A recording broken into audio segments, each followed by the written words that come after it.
It's hard not to describe the last 4 minutes of Florida State and LSU's classic in the Superdome last night as a little bit of a blur. The highest of highs and the lowest of lows for both teams before, of course, a crescendo with no time left. A blocked extra point by Shyheim Brown that not just raises the ceiling and the floor for Florida State, may have some dreaming about what's possible.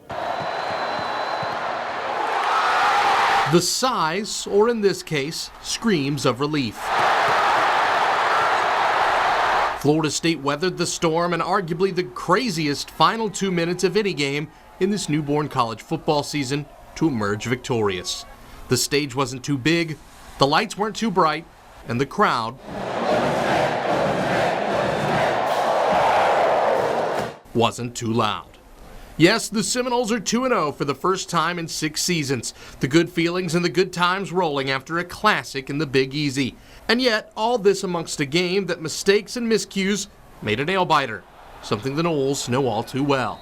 I just know how much we've been through as a football team, and to end the game like that was really special. The game shouldn't have been that close from the jump, but a win is a win. We made a lot of mistakes. The game shouldn't have been that close. In my point of view, we made a lot of mistakes. They got a lot of big plays late in the game. But there's still victory in the mistakes. Something perfectly juxtaposed against a Sunday night showdown against a Brian Kelly-led team 1 year ago. Florida State fought its heart out and punched above its weight class. But after 60 minutes and some change, the mistakes and the weaknesses were just too much to overcome. Notre Dame was simply better. But on Sunday in the Superdome, the other half of the coin was true. FSU put itself in a position to fail and didn't. The Noles were simply better. It doesn't give the issues a pass, but it does give a solace, because learning from wins is a whole lot more fun than learning from soul-crushing defeat. I'd like to have probably finished that game a lot cleaner than what we did, but as I've said before, sometimes you need to go through what you need to prove you can get through. And even in that moment, it came down to one play, and our guys rose to the occasion for that last play.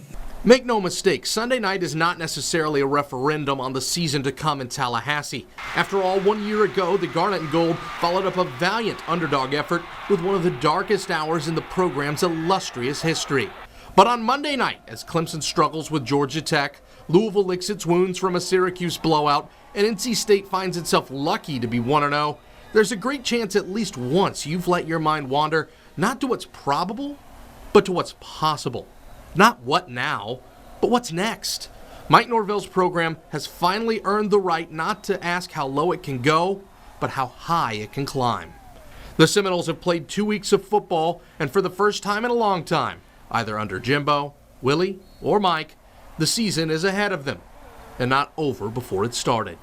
Football is fun again off Stadium Drive, and that's the biggest win this program could have.